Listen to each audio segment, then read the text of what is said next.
Hi, it's RJ Shea. I'm here tonight at the St. Louis Artists Guild in Clayton. We have our guest presenter tonight, Jim Forbes, who's the chief news photographer for the St. Louis Post-Dispatch. He's getting ready to celebrate his 40th year at the Post-Dispatch. I had the pleasure of meeting Jim back in 1975 when he was just a youngster. In fact, I was a youngster too at the same time, I think. And I thought, boy, those photographers, they have so much fun. They get to run around, they get to go outside. I got to stay at my desk and draw funny pictures. But at the same time, here you are 40 years later, Still doing the same still thing. doing the same thing. And why don't you tell us, tell me what you did this week. Tell me what kind of a week you had in St. Louis doing news. It has been a memorable week. I haven't seen this kind of action, this kind of news in a very long time. So it was tense at times up in Ferguson with the riots, and at other times things seemed to be calming down.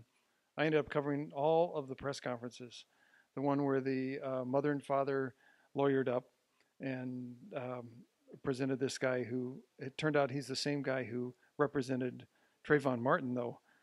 And so people are asking, why would you want to get that same guy? But anyway, um, out there covering all that action and everything that went on with the shooting. This is highly unusual that you'd have something like this. This hasn't really happened that often in the area, and it's become a national news. But we're not here to talk about necessarily the national news. We're here to talk about you because you've been around for a while and you've done it all. You came from analog photography right to digital, and tonight you spoke to the group talking about how it's completely changed from having to shoot and run back and develop film to now you're taking 1,500 shots at a time, and you don't care as long as you got a video card, right? As long as you come up with a picture, at least one of them out of that. My photo editor back at Topeka, when I was a lab assistant there, made me spend an entire summer using a 4x5 camera.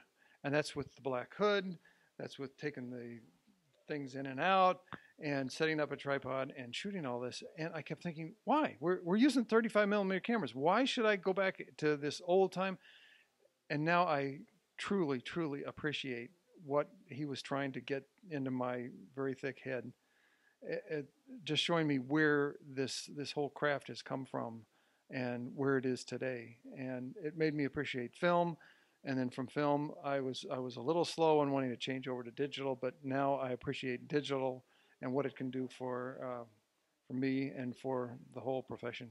About the only thing that's really changed are the dynamics of the camera itself. Isn't that true? Because you still have to frame that picture. You still got to be You there still got to when. be there. That's the most important part. You have to be out there. You can't. I have shot one or two pictures from the office that actually got in the paper, but for the most part, no. You have to be there. Yeah. And so tell me, all of this transition, and it happened for the same with us in illustration and design, graphic design, with computer oriented type of things that are happening. What do you see your future in the news photography business going? Retiring. That's my future. No, uh, it just keeps progressing, and what is going to happen, or what I think is going to happen, is that we are going to meld with the same industry as television.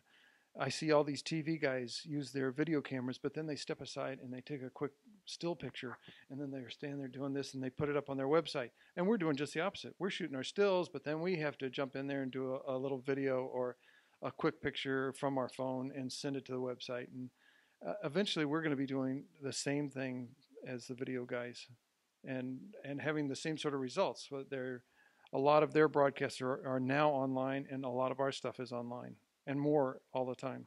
Do you feel, as I do, that in many ways our job has gotten both easier and hard at the same time? Exactly, exactly.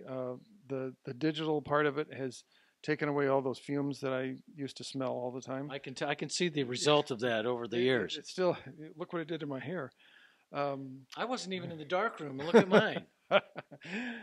So that part has really improved. I can take a picture from this room, stick it in the computer, send it back to the office, and never have to leave the site, which is a huge improvement. Um, the disadvantage is you're disassociating yourself with the rest of the office, and you're sort of a one man band, which is for a lot of guys that's a good thing. Hmm. Now, do you think it's diluted the whole aspect of shooters in the business because of the ability to be able to send something out in your bathrobe and not have to actually be someplace all the time because you have to develop the film? It means that you are out there more, and in theory, you're out there doing your job, which is what you're supposed to be doing, and not spending all that time doing the physical aspects of it.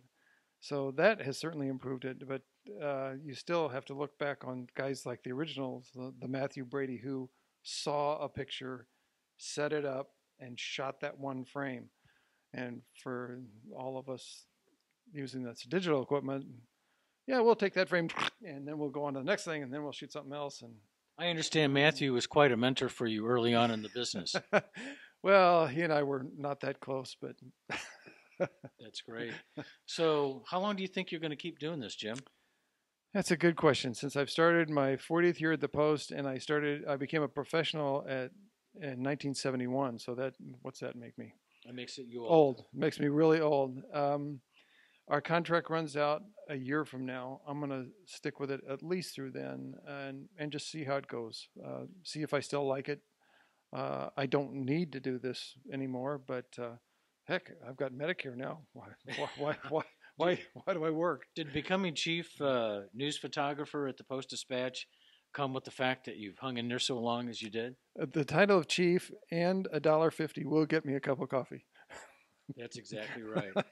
And you know what? We can only look forward to seeing some of your great pictures in the Post-Dispatch, some of your award-winning stuff. And after the presentation tonight, I can see that I'm looking forward to it. And I appreciate you coming tonight. Well, thanks a I lot. really enjoyed it. Yeah. Really enjoyed it. Thanks. You know, something that I thought of that I would really like to see is, because you guys are the true talents and you are the real artists, that if somebody saw one of my pictures and it inspired them to do a painting from one of my pictures, I would love that. Your outdoor pictures were fantastic of all your trees and et cetera. Yeah, yeah. I can't do what you guys do, so I have to just click the button and hope it turns out. I can't do it either. I'm just not anymore. Listen, thanks a lot, Jim. We appreciate it. And this is RJ signing off at the St. Louis Artists Guild. Thanks for coming.